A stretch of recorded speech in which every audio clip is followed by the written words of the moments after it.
and Jarasandha. Jarasandha was a very powerful demon. He defeated many kings and made promise their allegiance to him.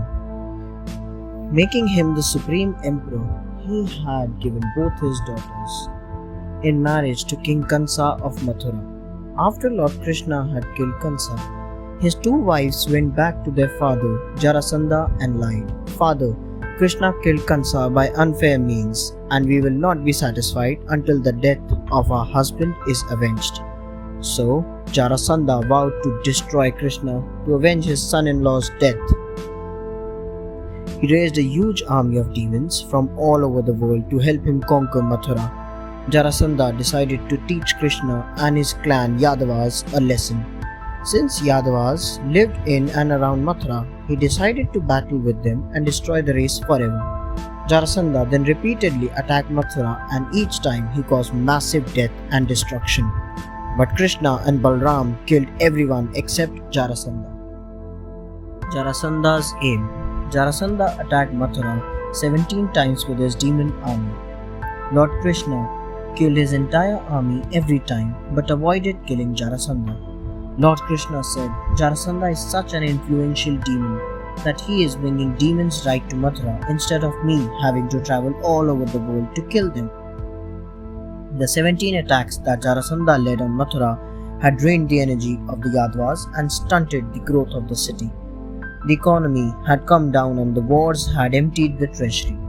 One day, Krishna received disturbing news that Jarasandha had forged an alliance with several other kings to destroy the Yadava clan forever. Balram said, "Krishna, Jarasandha is a powerful enemy with a huge army, and the Yadavas have barely managed to withstand his attacks with even the likes of you and me on their side." Jarasandha's alliance had only one aim: destroy Mathura and the Yadava clan. Jarasandha's army. Jarasandha had entered into an armed alliance with Emperor Damghosha of Chedi, Dantavakra of Karusa, Rukmi of Vidarbha, and brothers Vind and Anuvinda of Avanti. When the alliance began its march towards Mathura, the Yadavas were helpless. The alliance decided to attack Mathura from several fronts simultaneously.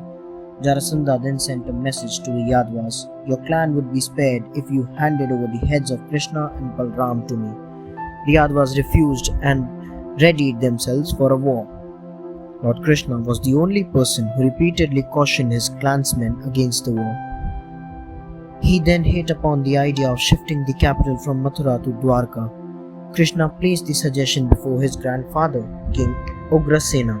He said, "Krishna, if you run away from the battlefield, you will forever be known as a ranchhor, or the one who has run away from a battlefield." Lord Krishna smiled at this. Krishna's suggestion.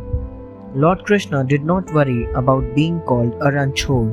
He said to his grandfather, "I already have many names, and one more does not make any difference.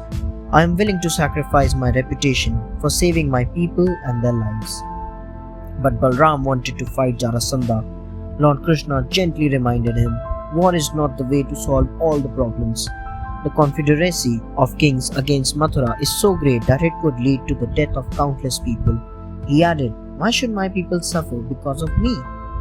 The best solution would be to leave the city and go to a new place where it would be difficult for Jarasandha to attack us."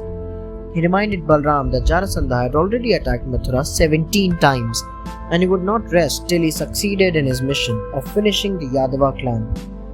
Everyone reluctantly accepted Lord Krishna's suggestion. The city of Dwarka. King Ugrasena wondered how a new city could be built in such a short span of time. When the citizens of Mathura were sleeping, Lord Krishna called for Vishwakarma, the architect of the demigods, and told him to build the beautiful city of Dwarka within the sea. The architect showed Krishna and King Ugrasena the plan for the new city, saying, "My lord, the city will be built only if Samudradeva, the god of the sea, gives us some land." Thus Lord Krishna worshipped Samudradeva, who was pleased and gave them land. Soon, Vishwakarma built Dwarka, the city, in gold. Lord Krishna said to Balram, "This city with a fortified fort surrounded by the ocean will protect my people while we deal with the demons."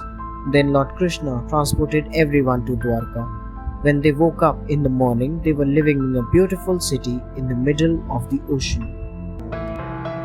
Thanks for watching.